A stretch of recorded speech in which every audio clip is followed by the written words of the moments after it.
Hola amigos, primero quiero manifestar una inquietud historiográfica.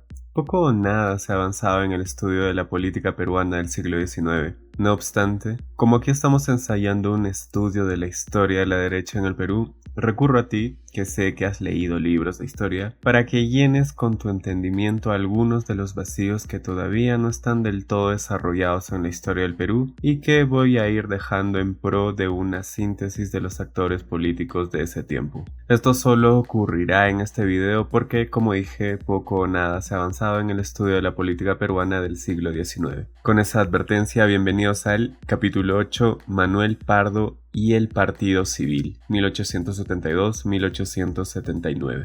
Para este video vamos a tomar dos libros de cabecera. Primero, Un proyecto nacional en el siglo XIX, Manuel Pardo y su visión del Perú, de Carmen McEvoy, y Política y burguesía en el Perú, el Partido Civil antes de la guerra con Chile, de Ulrich Mücke, así como otros que ya sabes están en la caja de la descripción de este video. Para la década de 1870, el Perú era un país cuya población vivía mayoritariamente en el campo y las ciudades eran pocas y pequeñas. Solamente el 17% habitaba un entorno urbano. Alrededor de un cuarto de peruanos ocupaban la costa y los restantes la sierra y la selva. En las zonas rurales, la acción del Estado se sentía poco. No había escuela pública ni registros civiles, ni caminos que conectaran un pueblo con otro. Habían pasado 50 años de república y el Perú parecía estar estancado en el tiempo. Los caudillos y los grupos económicos de poder todavía se aferraban al pasado, reproduciendo esquemas de explotación del antiguo régimen. Este ambiente propiciaba que quienes tenían más poder que otros encontraran pocas trabas para ejercerlo. Las relaciones entre las personas respondían a intereses familiares y particulares, a las lealtades, protección y favores que organizaban redes clientelares. Eran sistemas básicamente asimétricos. Poco tiempo atrás, en 1865, Manuel Pardo y Lavalle, un prominente hombre que recibió una educación privilegiada en el extranjero, asumió la Secretaría de Hacienda bajo la dictadura de Mariano Ignacio Prado. Anteriormente, Manuel Pardo había trabajado en negocios familiares y fue un ferviente defensor de la modernización del país. En 1860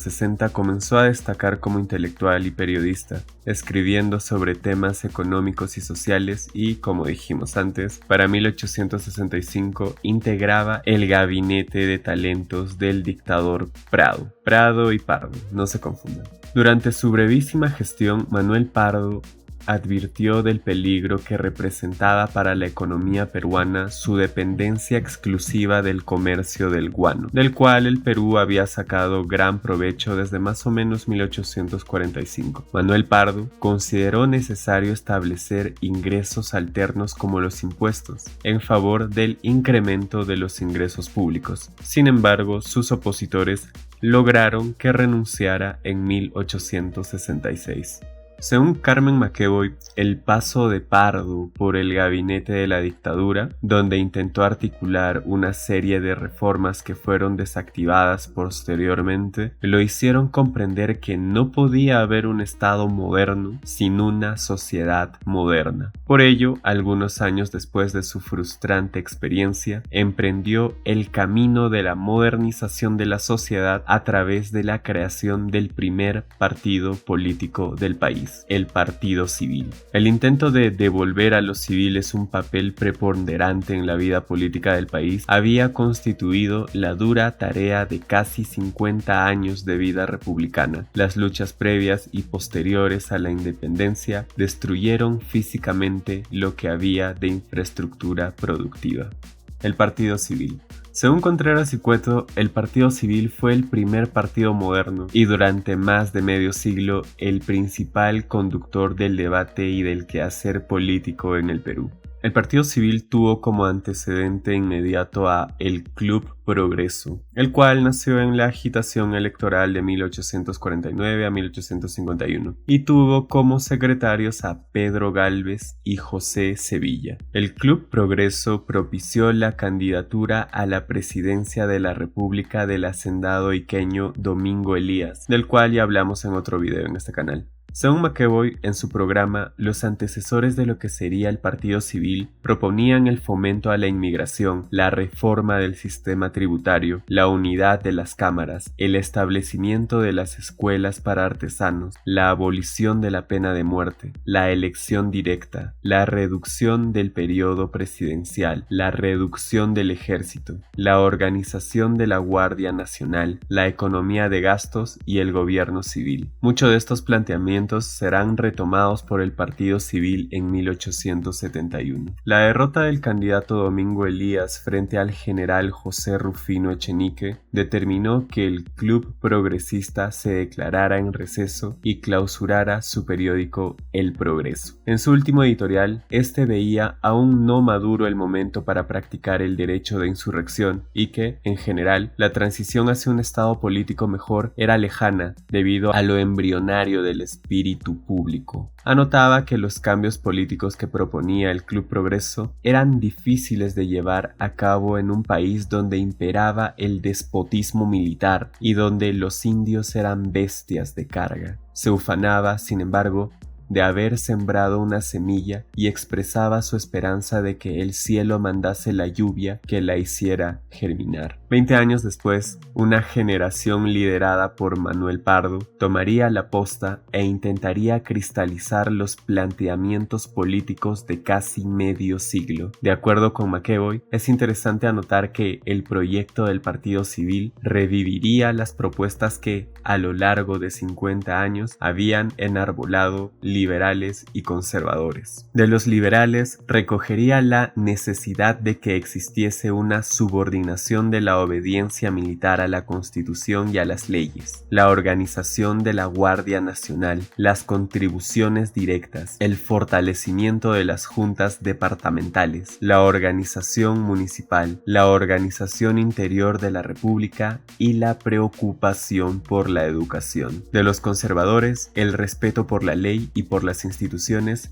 y la necesidad de fortalecer al Estado propiciando el orden constitucional. No obstante, según McEvoy, Manuel Pardo y su partido habían reformulado ambos planteamientos, alejándose de todo lo que hubo de teórico en el programa liberal y del autoritarismo de los conservadores. El elemento novedoso que lo diferenciaba de ambos era la percepción por parte de la dirigencia civil de la necesidad de movilizar a los sectores urbanos medios y populares en la consecución de sus fines políticos. El imperativo de ampliar sus bases sociales impulsó a Manuel Pardo y a los miembros del partido a politizar a la población mediante un adoctrinamiento que intentó ser masivo. Claro que antes de llamarse Partido Civil, esta agrupación política se llamó Sociedad Independencia Electoral. El 24 de abril, en casa de José Antonio García y García, un grupo de notables se reunió con la finalidad de fundar la Sociedad Independencia Electoral y nominar su candidato para las elecciones presidenciales de 1871. Según McEvoy,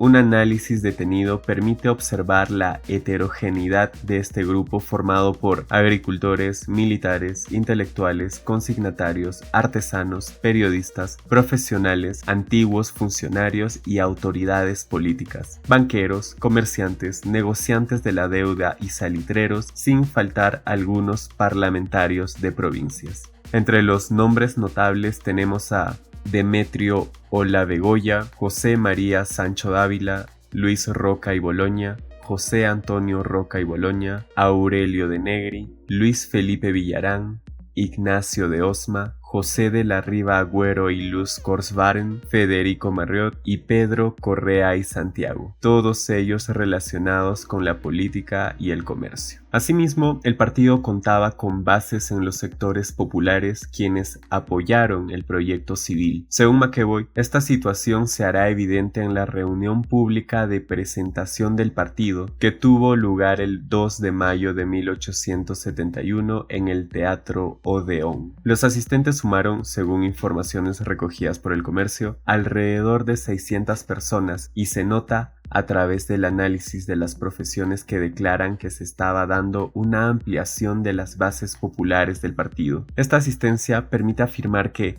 estos sectores laborales podrían haber constituido el germen de una incipiente clase media y de un proletariado urbano. ¿A qué se dedicaba este sector popular? Pues básicamente era un grupo heterogéneo que aglomeraba a pintores, adoberos, albañiles, peones, jornaleros, carpinteros, marmolistas y otros. También muchos ejercían la actividad metalúrgica como herreros y calderos. Otros se dedicaban a la actividad cervecera y vitivinícola, y el resto a sectores de lujo como joyeros, plateros y relojeros. También existían personas del mundo de la imprenta como tipógrafos e impresores. Según McEvoy, la importancia que tenían las clases medias en la vida política y económica del país era una idea que circulaba dentro de las élites económicas de Lima por esos años. El Partido Civil estaba conformado por miembros de las clases altas peruanas, todos ellos o la mayoría de ellos pertenecientes al Club Nacional, una institución fundada en 1855 que era el centro de reunión de las élites peruanas. De esta manera, los civilistas se dieron cuenta que necesitaban captar a estos nuevos sectores sociales emergentes que habían crecido a la sombra de la prosperidad falaz. Por otro lado, para Ulrich Mücke, el Partido Civil fue una organización de la clase media alta limeña y definitivamente no fue una junta de accionistas ni un club literario, sino una asociación que buscaba organizar y ganar poder político. Asimismo, para Mücke, si bien el Partido Civil fue una fuerza política dominada por la clase alta limeña, esto no impidió que se diseminara, a pesar de su origen limeño, en provincias. Por lo tanto, el rol del Partido Civil no se limitó a los grupos sociales y las zonas geográficas de los cuales había surgido. Al contrario, dice Mücke, el estudio del Partido Civil en las provincias ayuda a comprender mejor cómo fuerzas políticas de distintas regiones interactuaron con un partido político surgido en Lima que intentó expandir su influencia desde la capital hacia toda la República. Aquí te dejo un dato personal. Yo he revisado los catálogos de tesis de historia, letras y sociales de todo el sur del Perú y son pocas las tesis que se han desarrollado alrededor del Partido Civil desde la perspectiva de las provincias. Si eres historiador de provincia y estás buscando tema de tesis, creo que este tema merece un poco de atención. Sigamos. Para Mücke, el Partido Civil defendió ideas liberales que correspondían a los intereses de la burguesía surgida por el auge del guano. Los dos puntos más importantes eran una política económica liberal del laissez-faire y un Estado vigoroso, los cuales debían asegurar el poder público y la resolución pacífica de las luchas políticas. El Estado, asimismo, debía crear una infraestructura de transporte, ferrocarriles, puertos, etc., para un desarrollo sostenido. En contraste con las actitudes liberales radicales, el Partido Civil no buscó un conflicto con la Iglesia o con las comunidades de indios. Más bien, esperaba que el desarrollo económico cambiara la sociedad, lo que significaba que el civilismo no buscó cambiar las estructuras sociales rurales a través de medidas políticas estatales. Por eso, para Mücke, no es correcto decir que el civilismo no se preocupara por el desarrollo de la nación, porque efectivamente Manuel Pardo y otros se imaginaron el desarrollo, pero pensaron que la mano invisible iba a hacer la mayor parte del trabajo. Por eso estaban lejos del pensamiento desarrollista del siglo XX, en el cual el Estado cumple una función mucho más importante. Asimismo, según Mücke, la estructura social y geográfica del Partido Civil fue elitista y centralista. En primer lugar, el Partido Civil no comprendía a todas las clases sociales. La mayoría de sus miembros provenía de la nueva élite, de banqueros, comerciantes, exportadores y hacendados, y de la clase media académica, catedráticos, juristas y médicos. Por otro lado, la clase media baja o pequeña burguesía comerciantes y profesionales, así como los artesanos, estaban mal representados en el partido civil. De igual manera, los miembros de las Fuerzas Armadas tuvieron un papel sorprendentemente grande para un partido denominado civil. En resumen, el partido civil no fue una pequeña camarilla de financistas y ex consignatarios guaneros, pero tampoco era representativo de la población urbana. En segundo lugar, según Müke, el partido civil fue una organización dominada por limeños. Tenía una dirigencia limeña y estatutos que garantizaban su dominación. El partido civil fue un partido nacional en el sentido de que buscaba ganar partidarios y poder en todo el país, pero no fue nacional considerando el lugar de residencia de sus dirigentes o el contenido de sus estatutos. Las elecciones de 1871 y 1872. Según McEvoy, la campaña electoral de 1871 y 1872 significó un momento crucial en el enfrentamiento de concepciones políticas y económicas opuestas. Por un lado, se encontraban las nuevas fuerzas sociales representadas por Manuel Pardo, que habían crecido económicamente al amparo de la estabilidad política propiciada por Balta, pero que, para sobrevivir, requerían de cambios radicales en el manejo del país. Por otro lado, la administración baltista, en franco deterioro económico y con los métodos autoritarios usuales en la política peruana. Por lo anterior, el golpe de los hermanos militares Gutiérrez fue el corolario lógico a las escaramuzas violentas que se sucedieron a lo largo de toda la campaña electoral. Venía a graficar claramente el enfrentamiento de estrategias, métodos e incluso concepciones mentales antagónicas. Lo que resulta paradójico es observar cómo la Revolución de Julio cobijó en su seno a los representantes más conspicuos del discurso revolucionario y reaccionario, Fernando Casós y Tomás Gutiérrez, respectivamente, con la finalidad de detener a Manuel Pardo en el camino a la presidencia de la República. Para Contreras y Cueto, el partido civil debía su nombre al hecho de que se proponía terminar con el desorden político introducido por los caudillos militares. Cierto era que de la generación de militares de la independencia ya casi no sobrevivía ninguno, pero los militares todavía tenían un espíritu de cuerpo que los impulsaba a seguir conservando las cosas tal y como estaban. De acuerdo con McEvoy, el partido civil se propuso relanzar la utopía republicana, es decir, la construcción de una comunidad nacional de ciudadanos en congruencia con ideales como el respeto a la ley, la búsqueda del orden, la paz y el progreso económico. La campaña electoral fue larga, ya que se inició en abril de 1871 con el lanzamiento de la candidatura de Manuel Pardo y no terminó hasta mayo del año siguiente, cuando los colegios electorales elegidos en octubre del año anterior, votaron para la presidencia. Para estas elecciones, tres fueron los candidatos más importantes: Manuel Pardo y Lavalle, que encarnaba al Partido Civil; el ya anciano José Rufino Echenique, quien representaba al conservadurismo más radical; y a los militares; y Manuel Toribio Ureta, fiscal supremo de la Nación, que postulaba como independiente. La candidatura de Manuel Pardo despertó suspicacias en los estamentos políticos más reaccionarios. Estos señalaban que un personaje civil, que además era un plutócrata vinculado en algún momento al guano, gobernaría siguiendo intereses de grupo, ya que no tenía, fuera de un partido que él dirigía, ningún cuerpo institucional, como por ejemplo el ejército, ante quien responder. De esta manera, se acusó a Manuel Pardo de tendencias monárquicas y aristocratizantes, por lo que su régimen habría de significar un retorno al pasado. También se lo acusó de querer liquidar al ejército, de ser enemigo de la Iglesia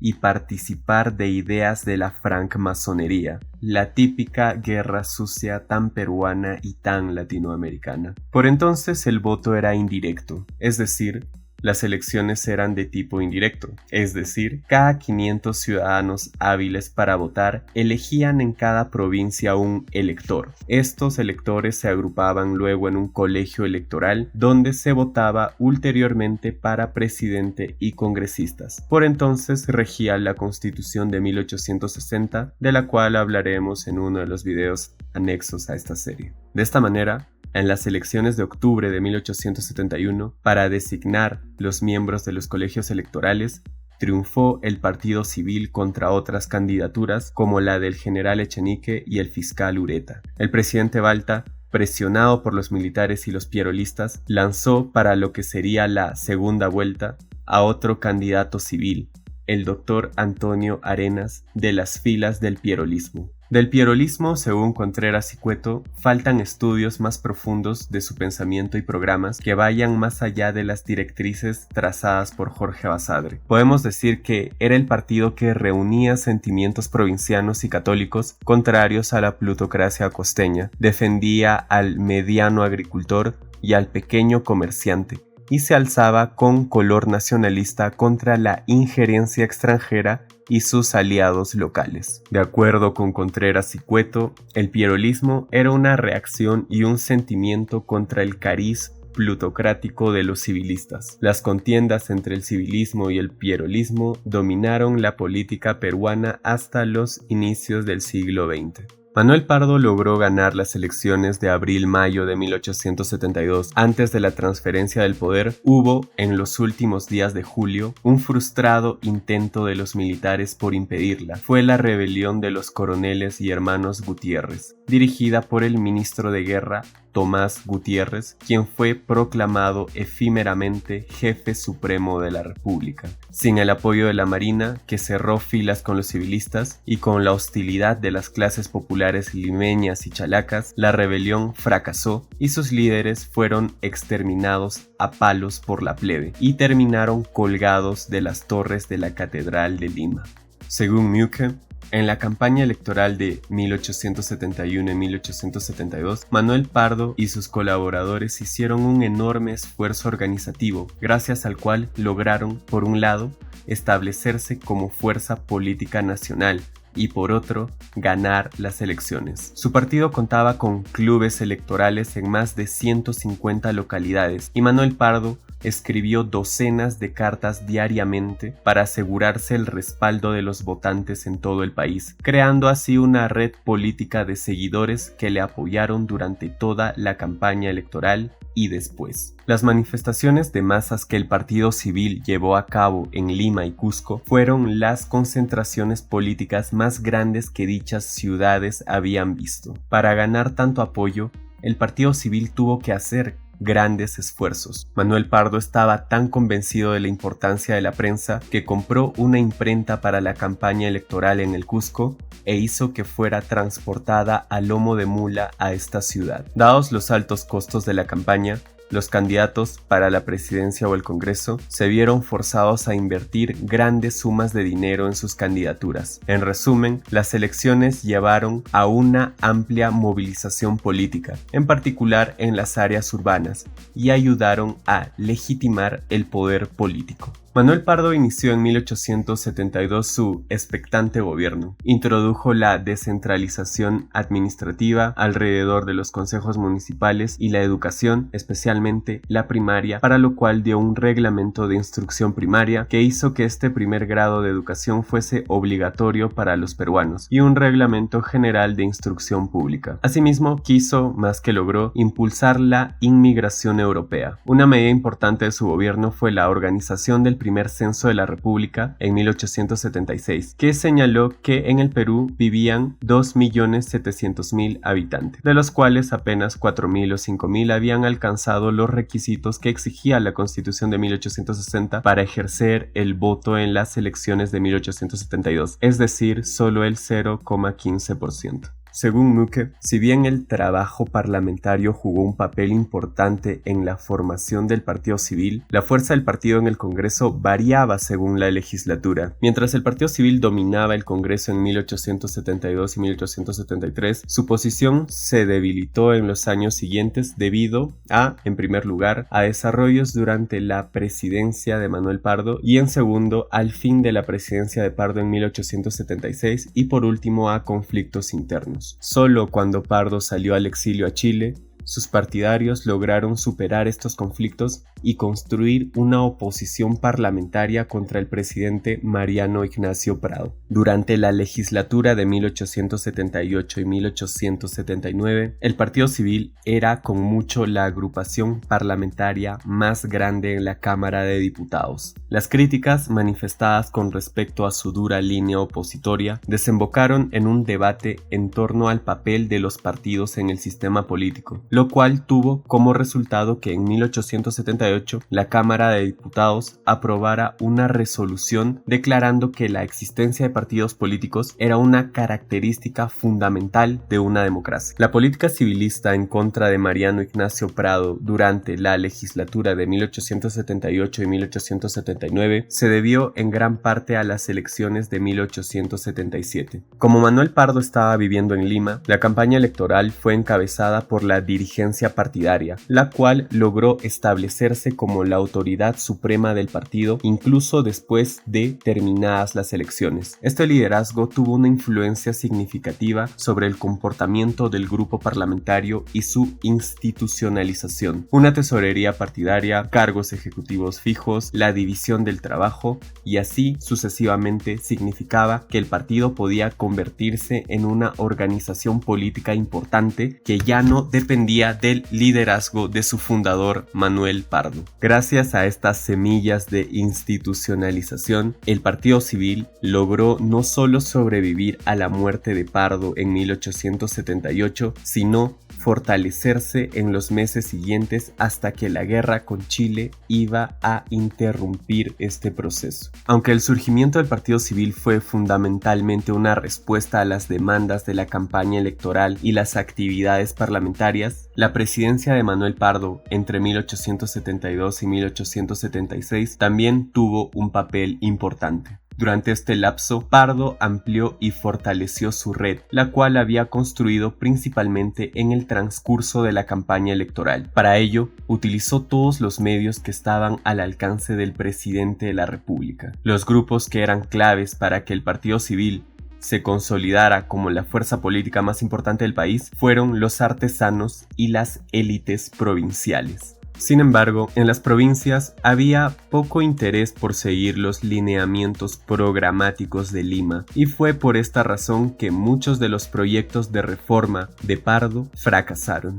Sus seguidores por lo general no estaban interesados en llevar a cabo medidas puntuales ni hablar de cambios estructurales. Por ende, la presidencia de Pardo no solo se caracterizó por una política de reformas, sino más bien por la continuidad respecto al gobierno de José Balta y algunas medidas ad hoc frente a la crisis económica. Manuel Pardo no intentó implementar reformas en contra de sus seguidores en provincias. En primer lugar, no tenía el poder para obligarles, sino más bien dependía de su apoyo. Y en segundo lugar, el Partido Civil defendía los intereses de la burguesía limeña. Esta necesitaba estabilidad política para realizar sus negocios, pero no buscaba una reforma radical del país que con seguridad hubiese llevado a luchas sangrientas y duraderas como se había visto antes en el Perú y en otros países latinoamericanos como México, por ejemplo. En resumen, el Partido Civil estaba más interesado en el poder político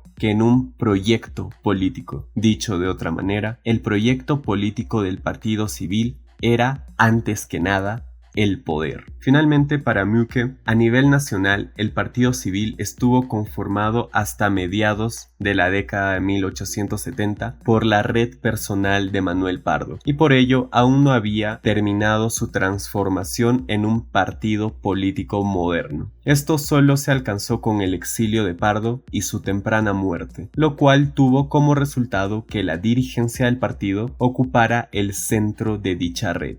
Las que alguna vez fueron definidas como relaciones políticas con una sola persona pasaron ahora a ser relaciones con la dirigencia de un grupo político cuya etiqueta era la de partido civil. Por otro lado, Según McEvoy, el objetivo de Pardo era democratizar al país e integrar a las masas, en particular a los indios, campesinos y jornaleros. Para ello, el civilismo deseaba plasmar un sistema económico que tuviera en cuenta los intereses de los pobres. Asimismo, según McEvoy, el civilismo fracasó porque la crisis económica de la década de 1870 y la guerra con Chile limitaron en tal medida el espacio de maniobra económica que fue imposible integrar a las clases pobres. Después de la guerra con Chile, los antiguos partidarios civilistas adoptaron prácticas más cercanas al proyecto patrimonial castillista que a sus propios postulados anteriores. ¿Qué pasó con Manuel Pardo? En 1874, mientras era presidente de la República, sufrió un atentado contra su vida en plena vía pública de manos del capitán del ejército Juan Boza, quien disparó sobre el mandatario varios tiros de revólver sin que ninguno diera en el blanco. El mismo Manuel Pardo hizo frente a su agresor gritándole asesino e infame y desviando con su bastón el arma de fuego. Un grupo de hombres que acompañaban a Boza y que al parecer eran cómplices suyos huyeron haciendo disparos al aire. Este atentado ocurrió cuando Manuel Pardo atravesaba a pie la esquina de la calle Palacio al portal de Escribanos. Una semana antes, una caricatura del periódico satírico La Mascarada había publicado una caricatura en que se personificaba a Pardo como el César antes de su muerte en el Senado a mano de los senadores. 4 años después, el 16 de noviembre de 1878, cuando Manuel Pardo ejercía la presidencia del Senado, fue asesinado por un militar cuando ingresaba al recinto del Senado, tal como lo había vaticinado años antes la caricatura de La Mascarada. Tomás Caivano, historiador italiano, escribió al respecto. El asesinato de Manuel Pardo, podemos decirlo con toda seguridad, sobre todo en consideración a las circunstancias y el momento en que tuvo lugar, fue algo más que el asesinato de un hombre, fue el asesinato del Perú. Poco tiempo después, en abril de 1879, Chile nos declaró la guerra y el país se sumió otra vez en la anarquía. Muchas gracias por llegar hasta aquí. Recuerden que todas las fuentes usadas están en la caja de la descripción del video. Suscríbanse al canal y denle like a los videos, eso me ayudaría un montón. Comparte este video y nos vemos en el siguiente capítulo. Hasta la próxima.